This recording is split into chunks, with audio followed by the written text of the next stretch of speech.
तो नमस्कार मेरे किसान भाई मशीन लेने के लिए आए हुए किसान भाई। मैसी ट्रैक्टर लेके आए जी। तो भाई विकास भाई आए हुए हैं। नमस्कार विकास भाई। कौन सी घास आए भाई अपने? कन्नौज। कन्नौज। कौन सी मशीन कौन सी लेने के लिए आए भाई? क्या है आप बताइए। मूंगफली थ्रेसर। अच्छा, कन्नौज कौन सी घास है? कन्नौज है ये बस्ता के पास में तिरवा। बस्ता के पास तिरवा। खास तिरवा ही अपना गाँव भी है, गाँव बस्ता है। अच्छा जी। मूंगफली थ्रेसर पहले थ्रेसर कहाँ देखा था आपने? ये हमने मेरे पड़ोस में गांव था, वहीं देखा था तभी। सही काम कर रहा था।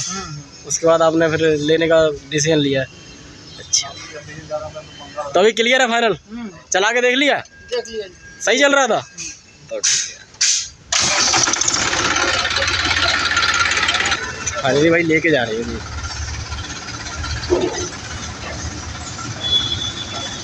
अब यार सही